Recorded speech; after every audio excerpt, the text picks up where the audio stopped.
제가 목사이기는 하지만은 가끔, 아주 가끔 밥 먹을 때 기도하는 걸 잊어버릴 때가 있어요. 근데 집에서 그런 적이 있었는데 그 이후로 저희 아이들이 저를 이제 같이 밥 먹을 때 자주 물어봅니다. "아빠 기도했어요?" 그러면은 예. 이 아이들도 물론 이제 기도를 하고 저도 기도를 하는데 아 물론 뭐 빼먹는 거 안 빼먹는 것도 중요하겠지만 사실은 이 식기도에는요 우리가 생각하는 것보다 훨씬 더 많은 중요한 의미들이 있습니다. 물론 우리가 이 음식이 그냥 내가 돈 벌어서 내가 요리해서 먹는 것이 아니라 하나님께서 주신 것이기 때문에 감사의 기도를 하지요. 그리고 우리가 하루에 3번, 뭐 2번 이렇게 밥 먹을 때마다 기도하는 것을 통해서요, 이 기도가 우리의 영적인 리듬이 됩니다. 근데 더불어서 굉장히 중요한 의미 중에 하나는 우리가 먹는 이 음식에 그리고 이 식탁에 영적인 의미를 부여할 수 있는 거예요. 저는 그것이 바로 성육신의 의미라고 생각합니다. 우리의 일상에 또 어떤 물질에 이것이 그냥 단지 물질, 우리의 신앙과 믿음과 상관없는 것이 아니라 거기에 하나님의 임재가 있고 또 우리에게 주시는 말씀이 있고 그 의미가 있는 것을 깨닫는 만큼 우리의 믿음 생활은 훨씬 더 주님 앞에 더 가까이 갈 수 있습니다. 그래서 오늘 우리가 여태까지 교회의 전통을 여러 가지를 살펴봤는데요. 오늘 함께 나눌 주제는 성육신의 영성이에요. 성육신의 영성. 아마 여러분에게 좀 생소한 단어가 아닐까 싶습니다. 근데 이것은 뭐냐면 물질이나 뭐 우리의 몸이나 우리의 일상이나 우리의 삶 전체를 하나님의 시선으로 보는 것입니다. 하나님의 관점으로 보는 거예요. 그래서 거기에 영적인 의미를 부여하는 건데요. 오늘 성경 말씀은 예수님에 대한 표현인데 어떻게 나와 있냐면 말씀이 육신이 되어, 이게 바로 성육신의 내용 아니겠습니까? 근데 이것은 그냥 예수님에 대해서만 생각하는 것보다도 그 의미는 훨씬 더 확장됩니다. 그것은 굉장히 창조적이고 또 굉장히 중요한 신학적인 선언이에요. 그래서 이전에 어떤 이원론적인 잘못된 생각과 또 미신과 같은 것을 뒤집어 엎는 그런 이 역사적 사건이고 또 세계관의 전환입니다. 이렇게 표현하니까 조금 어렵게 느끼실 수 있을 것 같아요. 근데 성육신의 전통은 말하자면 이것입니다. 우리의 삶의 모든 영역, 그것을 하나님과의 관계 속에서 보는 것입니다. 근데 이렇게 설명해도 여러분 눈빛을 보니까 별로 쉽지가 않다는 것 같은데 더 쉽게 설명하자면 우리의 모든 일상과 삶의 영역에 하나님을 초대하는 것입니다. 더 이상 쉽게는 안 될 것 같아요. 그 모든 영역에 하나님을 초대하는 것이에요. 그것이 어떤 의미일까요? 근데 이 성육신의 영성을 다루기 전에요, 우리가 몇 가지 이것을 중요시 하다 보면 빠질 수 있는 함정을 생각해 보는 것이 필요합니다. 우리 삶의 물질도 중요하고 또 뭐 음식도 중요하고 내 일상도 중요하고 내 일터도 중요하고 사람들이 주로 그냥 세속적인 영역이라고 생각했던 그 부분들을 중요하게 생각하는 것은 필요한데 자칫하면 그것을 너무 강조한 나머지 영적인 의미보다 세속적인 의미가 영적인 의미를 이렇게 잠식하거나 또 침범할 때가 있습니다. 음, 제가 예전에 있었던 교회에서요, 이렇게 한 성도님과 대화를 하는데 뭐 대화하다가 이제 그 집에 있는 딸 얘기가 나왔어요. 그래서 그 집 그 따님 잘 계시냐고 그랬더니 이번에 시집 간다고 하더라고요. 그래서 남편감이 얼굴도 잘생기고 막 집안도 좋고 또 뭐 성격도 참 좋은데 그러면서 이제 약간 이렇게 표정이 어두워지면서 한숨을 쉬면서 그런데 직업이 목사예요. 그러시는 거예요. 아니 그거를 그 말을 왜 목사인 저한테 하시는지 제가 잘 모르겠더라고요. 아마 뭐 그분의 생각이 이해 안 되는 건 아닙니다. 뭐 다 좋은데 뭐 목사가 되면 뭐 경제적으로도 그렇게 풍요롭지 않고 또 집안일보다 교회 일에 우선순위를 두고 가정 잘 못 돌보고 뭐 그런 생각을 하셔서 물론 그러겠지요. 그런데 목사라고 하는 삶은 단지 경제적으로나 또 보통 가지고 있는 그 의미로 다 헤아릴 수는 없을 것 같아요. 또 여러분의 삶도 마찬가지죠. 이런 것입니다. 그러니까 우리의 몸이 중요해요. 그래서 여기에 영적인 의미를 주고 또 우리가 건강을 관리하는 것도 참 믿음 안에서 중요한 일입니다. 그런데 자칫하면은 그것만을 강조한 나머지 뭐 외모 지상주의라든지 아니면 건강 그 자체를 진짜 어떤 의미보다도 더 중요하게 생각하는 분들 있잖아요. 그러니까 그러다 보면은 거기에 있는 더 중요한 의미를 놓치게 됩니다. 또 돈도 마찬가지죠. 이것이 정말 잘 활용되면 하나님 나라를 위해서 정말 아름답게 쓰여질 수도 있는데 어떻게 보면은 그 자체만 강조할 때 돈이 우리 인생의 주인의 자리를 차지하려고 할 때도 있습니다.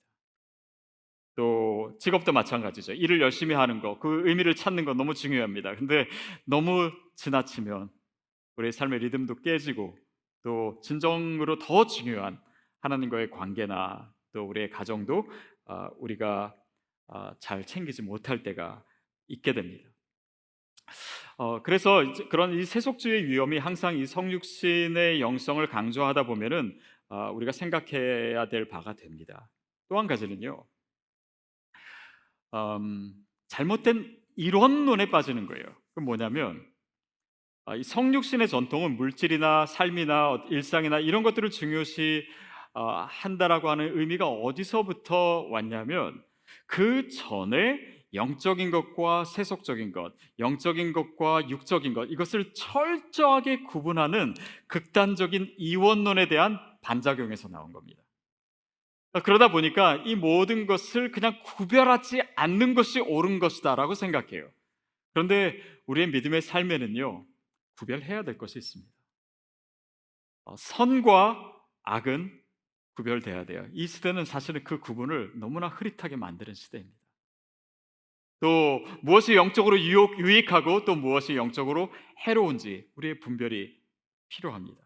무엇이 좋은 것이고 나쁜 것인지 그것을 항상 판단할 수 있어야 되는데 이 판단마저 흐려진 채 그냥 일어나 된다라고 한다면 거기에 있어서 더 중요하고 더 영적인 것의 의미를 또 우리가 놓치기 때문입니다. 또 한 가지는 우리 스스로 영적으로 정당화하는 그런 함정에 빠질 수도 있어요.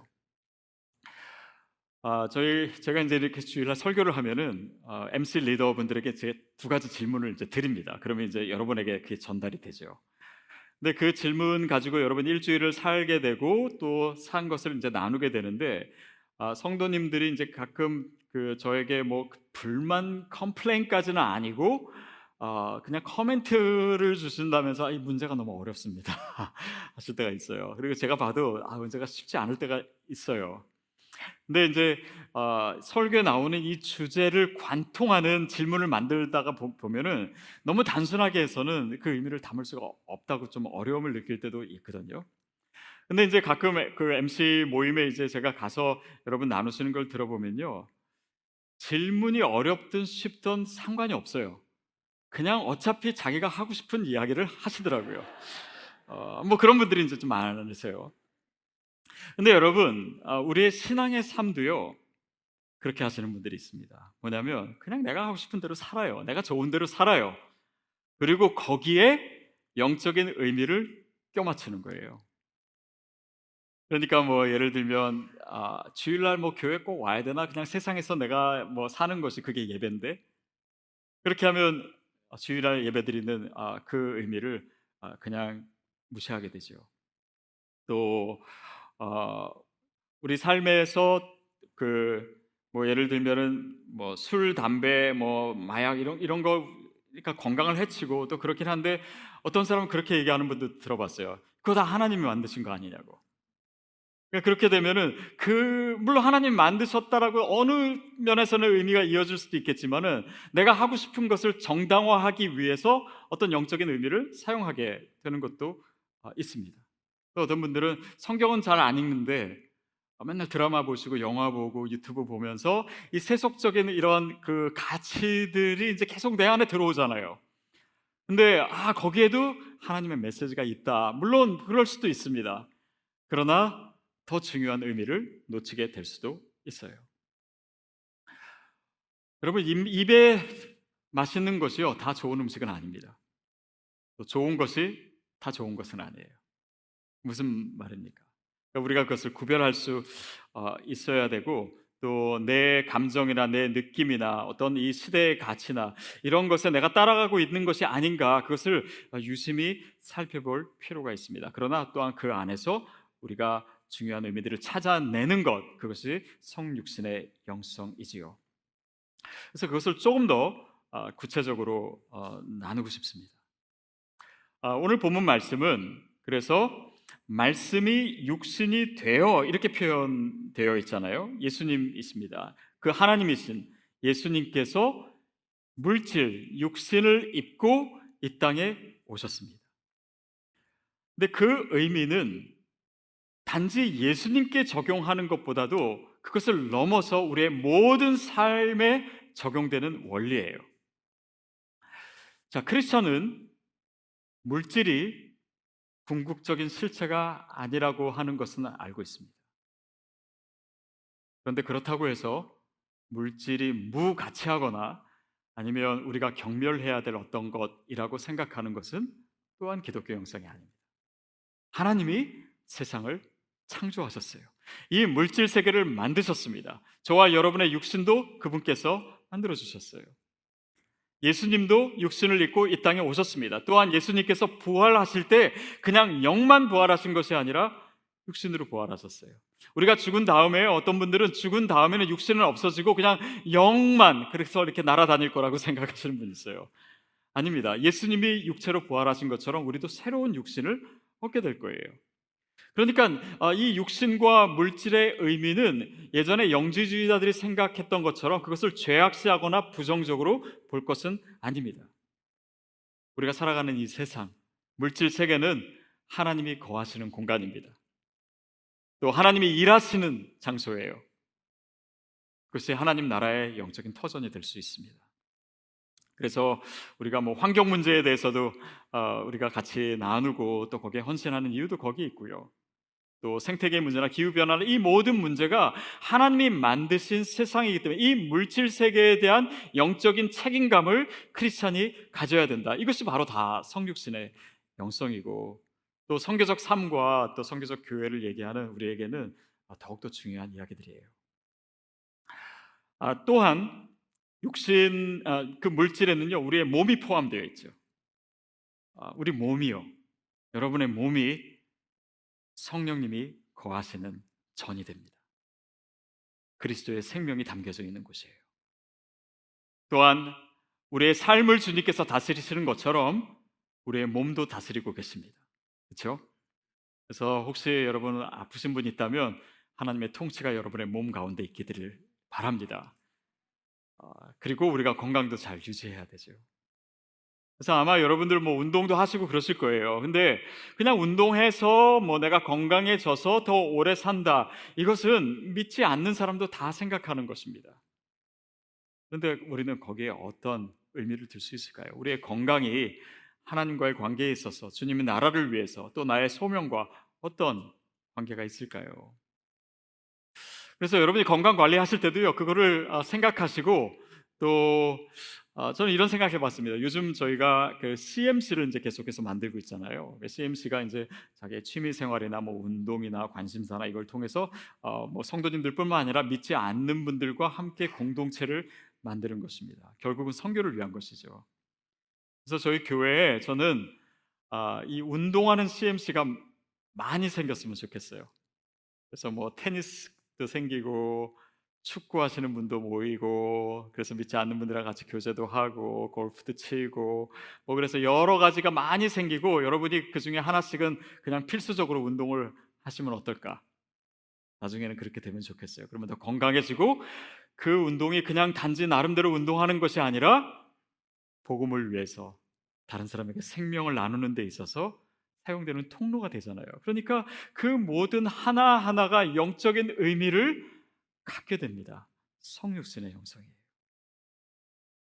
또 한 가지는요, 물론 이 성육신을 얘기하면서 여러 가지 차원에서 우리가 나눠야 될 것이 많지만 한 가지 더 나누면 우리가 일하는 것입니다. 또 특별히 우리가 몸을 움직여서 노동하는 것, 거기에도 영적인 의미가 있어요. 이번에 이렇게 그 등록 교육을 하면서 여러분이 그 소감문 등록 교육 이렇게 그 느끼신 점 이런 걸 내셨는데 그 중에 한 내용이 제가 기억나는 게요. 시드 교회는 건물이 없다 보니까 성도님들이 이렇게 일하실 게 더 많고 또 되게 더 헌신적으로 더 열정적으로 일하시는 것 같다. 그리고 그러면서 되게 체계적으로 일하신다. 뭐 그렇게 그거 보면서 되게 감동이었다 얘기하신 분 계셨어요. 근데 여러분 맞습니다. 시드 교회는 노동이 많습니다. 몸을 움직여야 될 일이 많고 짐 옮겨야 될 일들도 많고요. 그리고 아침에 세팅도 하고 또 여러분 예배 끝나면 그냥 가시지만 사실은 그 뒤에서 정말 몸을 움직여서 무거운 거 드시고 수고하시는 분들이 많으세요. 그것뿐 아니라 교회 내에서 봉사하는 것이요, 뭐 대부분 머리 쓰는 것보다는 몸 움직이는 게 많습니다. 그리고 또 주차 봉사도 해야 되고요. 근데 여러분 생각해 보세요. 몸을 움직이는 것이 그렇지 않은 것보다 덜 중요한가요? 그렇지 않아요. 주차장에서 봉사하시는 것이 덜 영적인가요? 아니요. 저는 오히려 제가 말씀을 전하는 만큼이나 주차장에서 땀 뻘뻘 흘리시면서 봉사하시는 것이 더 거룩하고 더 영적인 것이 될 수 있다고 생각해요. 그러니까 우리의 몸을 사용해서 주님을 섬기고 그것이 또한 믿음 안에서 가치를 갖게 되고 하나님께도 영광이 되는 그런 부분들이 너무나 많기 때문에 우리의 몸과 또 노동행도 거룩한 것이 됩니다. 여러분이 직장에서 일하시는 것도 마찬가지예요. 제가 하와이에서 그 제자훈련 받을 때 거기 이제 뭐가 있냐면요, 이게 워크 듀리라는 것이 있어요. 그래서 일주일에 이제 며칠씩 또 몇 시간씩 노동을 합니다. 일을 해야 돼요. 저에게 주어진 일은 뭐였냐면 부엌에서 일하는 거였어요. 그래서 거기 있는 사진 누가 찍은 거 누가 올려놔서 제가 가져왔는데요. 그게 제가 그 감자 튀기고 있는 모습이에요. 네. 근데 이것만 한 게 아니고요. 뭐 제가 주로 했던 일이 뭐냐면은 주로 음식 날르는 거, 이만한 음식들 계속 날라주는 거 하고, 그 다음에 이제 식당 마무리되면 설거지 같이 하고, 그리고 바닥 청소, 물 청소하고, 그렇게 몇 시간을 하니까요. 처음에는 좀 이게 재밌다 싶었는데 나중에는 쉽지가 않은 거예요. 그리고 피곤해지고 또 집에 오면 그날은 좀 일찍 자게 되고, 그러면서 이제 많이 생각했던 것이 우리 성도님들이 매일같이 이렇게 일하시는 분들이 많지. 그리고 피곤하시겠구나. 그리고 그 피곤한 몸을 가지고 그 다음날 새벽에 일찍 나오시는 거구나. MC 모임 그렇게 참여하시는 거구나. 이렇게 힘들게 일하신 돈으로 왜 헌금하시는 거지? 이것이 더 피부로 많이 느껴졌어요. 여러분 보십시오. 우리가 일합니다. 근데 어떤 사람은 정말 일만 해요. 그것이 영적인 어떤 의미도 갖지 않는 삶을 사시는 분도 있습니다. 그러나 이것을 통해서 하나님께서 우리의 삶에 주신 그런 비전을 이뤄가는 분도 있고, 내 일을 통해서 소명을 발견하는 분도 있고, 또 그것을 통해서 하나님께 드리고 하나님 일을 위해서 사용하시는 그 모든 의미와 연결될 때 노동은 거룩한 것이 됩니다. 우리의 일터는 거룩한 자리가 돼요. 우리의 삶과 우리의 존재 자체가 그런 의미를 가지고 있다는 것을 우리가 더 많이 느끼게 되는 것입니다.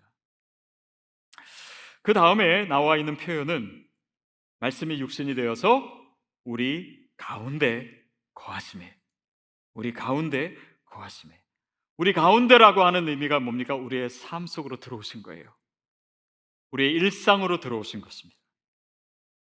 가장 평범한 모습으로, 가장 일상적인 모습으로, 몫으로 예수님께서 오셨어요.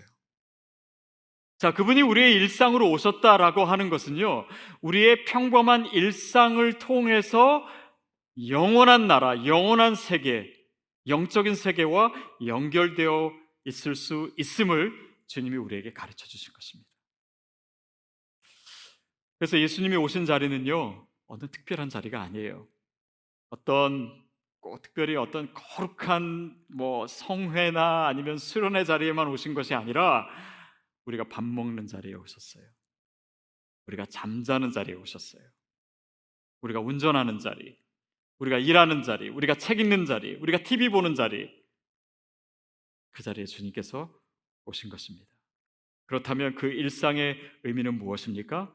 내 일상을 통해서 하나님을 만나고 하나님을 체험하고 또 하나님 나라를 추구하는 그 현장 가운데 내가 있구나, 그것을 우리로 하여금 깨닫게 하시는 거예요. 저는 저와 여러분의 일상의 자리가 그렇게 느껴지게 되기를 축복합니다. 그래서 세상과 또 하나님의 임재가 계속 거기서 만나게 되는 것이에요. 그래서 어떤 의미에서 성육신의 영성이란 평범한 일상을 비범하게 사는 것입니다. 평범하게 매일매일 경험하는 것이지만 거기에서 하나님의 음성을 듣고 거기에서 하나님을 느끼고 거기서 하나님을 만나고 거기서 나의 소명을 내가 실천하는 거예요. 조앤 치티스터라고 하는 사람이 그의 글에서 이렇게 표현하는 것을 제가 본 적이 있습니다. 우리 같이 한번 읽었으면 좋겠는데요. 시작. 우리가 있는 곳에서 우리의 모습이 영적이지 않다면 우리는 전혀 영적이지 않은 것이다. 여러분, 이 의미가 느껴지십니까? 우리가 있는 곳에서, 우리의 가정에서, 우리의 직장에서, 또 다른 사람과의 관계에서 내가 거기서 영적이지 않다면, 물론 거기서 만나 성경 읽고 기도하고 그런 외적인 모습이 아니라 내 생각과 내 마음과 내가 가는 이 방향이 어느 쪽을 향하고 있는가, 그리고 그 하나님의 임재 가운데 내가 그 일을 행하고 있고 그 상황 가운데 있는가, 거기서 영적이지 않으면 우리가 교회에 와서 어떤 모습으로 예배하던 간에 상관없이 우리는 영적이지 않은 것이다. 우리에게 주는 경고의 말씀입니다. 저와 여러분이 더 영적이 되기를 축복합니다. 우리의 일상에서 그렇게 되기를 바랍니다. 그것이 주님을 닮아가는 모습이고 육신을 입고 이 땅에 오신 예수님을 따라가는 길이죠.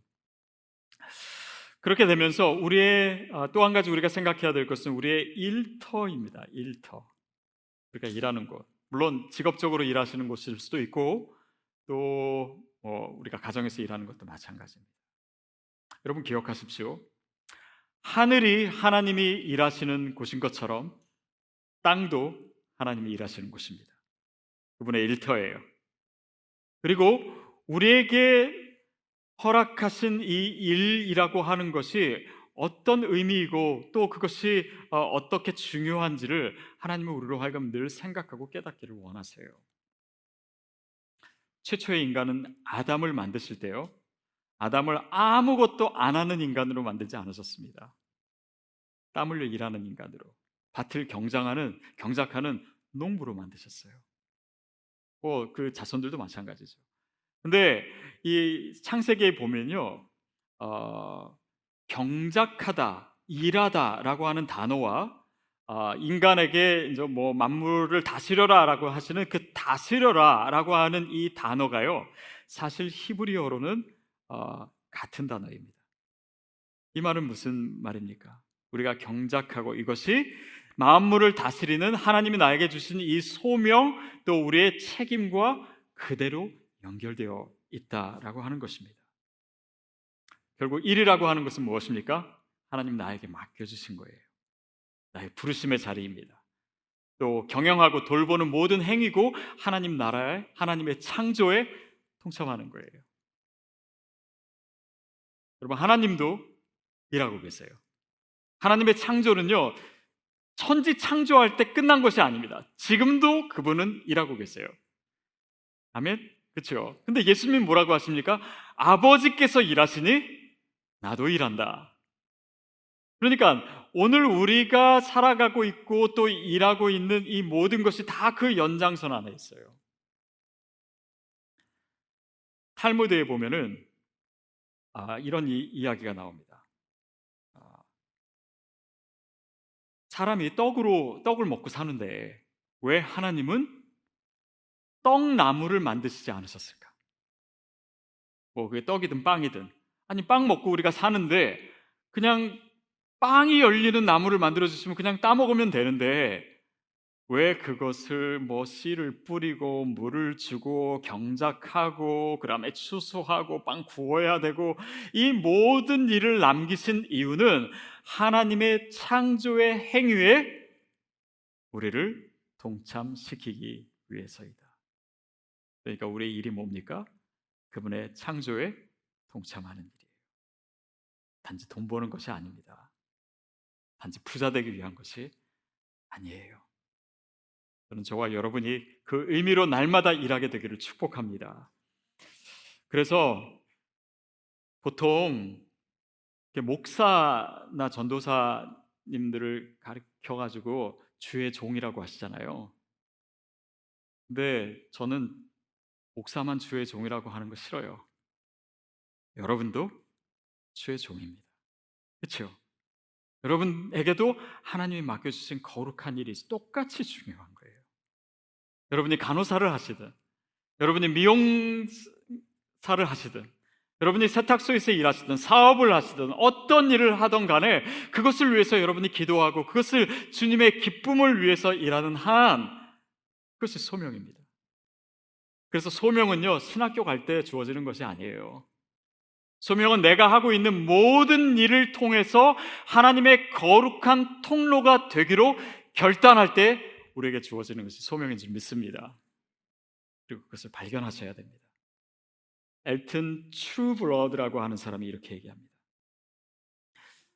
성직으로 안수받는 것을 우리는 성례로 봐야 된다. 맞죠? 보통 목사 안수, 장로 안수 이렇게 하잖아요.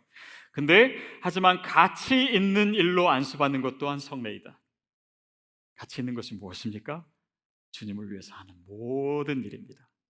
우리의 모든 일상이고 우리 삶의 모든 것이 그렇게 거룩하게 의미를 가질 수가 있다는 것을 깨닫고 그것을 살아내는 것, 그것이 성육신의 영성이지요.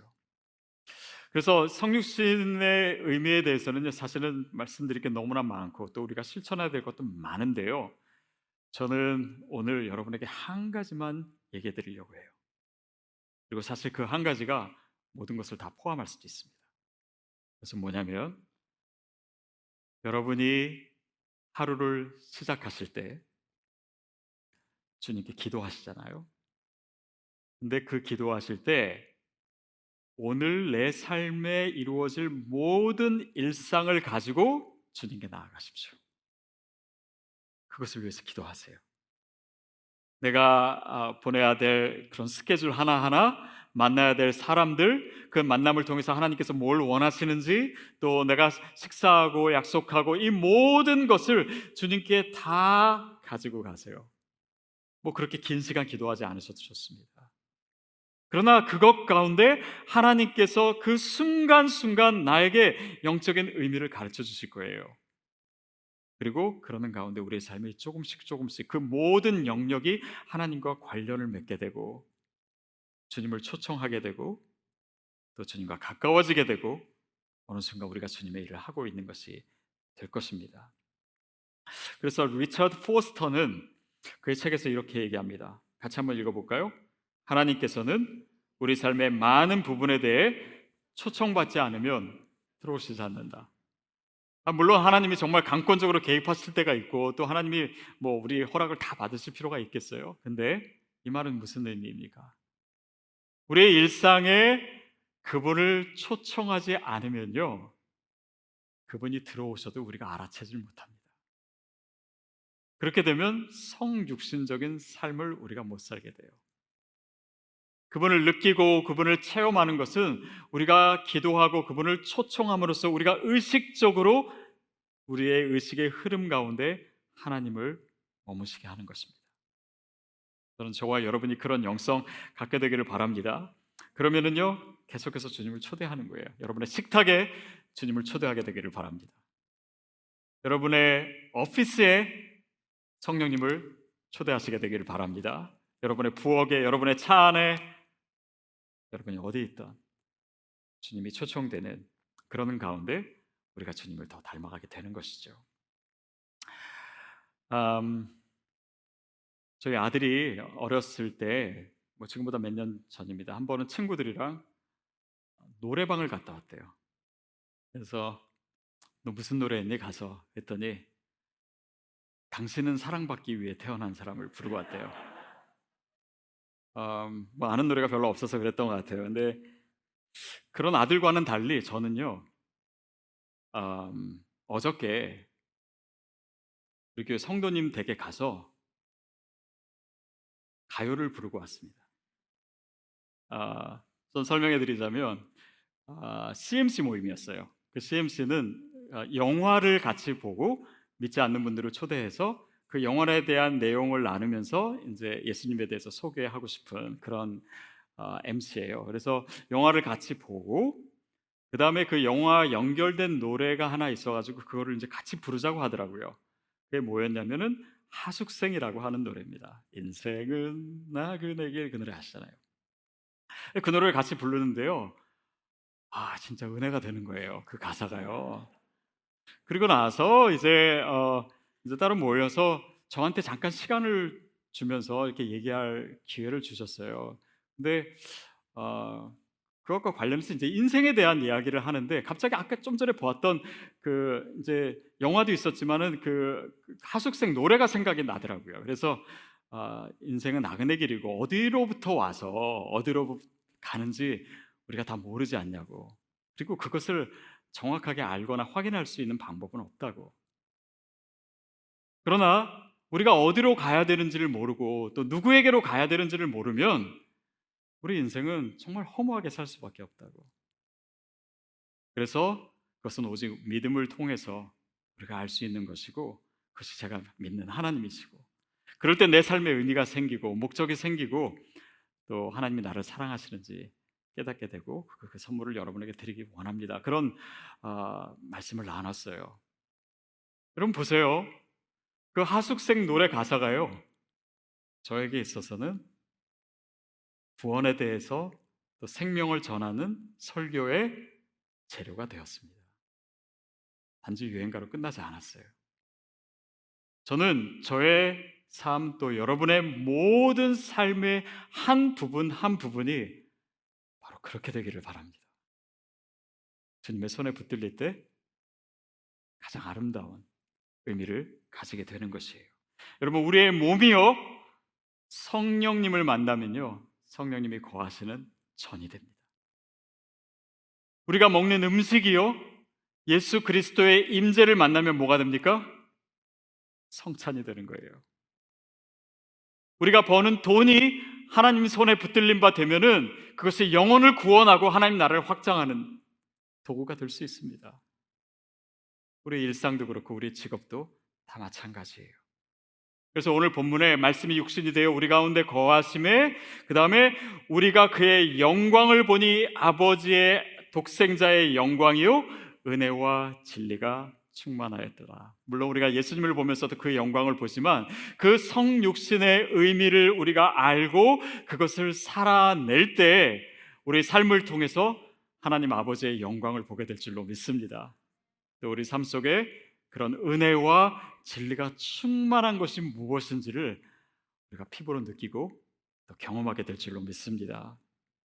그래서 여러분, 우리의 삶을 함부로 평가하거나 하찮다고 여기지 마십시오. 하나님이 일하시는 곳입니다. 하나님 손에 붙들릴 때 우리의 시간과 우리 삶의 모든 것은 가장 가치 있고 가장 의미 있고 가장 아름다운 일을 위해서 사용될 수 있습니다. 그래서 우리의 삶을 이렇게 하나님의 임재와 함께 문지를 때요 거기서 거룩한 불씨가 튀어나오기 시작해요. 그럴 때 내 삶 자체가 그분이 거하시는 성막이 될 줄로 믿습니다. 여러분, 삶의 이야기들이 단지 내 이야기가 아니라 하나님의 이야기, 그리스도의 이야기가 될 줄로 믿습니다. 또 내 삶의 모든 자리가 주님의 거룩한 나라가 될 줄로 믿습니다. 그렇게 성육신의 삶을 날마다 경험하며 누리시며 사시는 우리 모두가 되기를 축복합니다.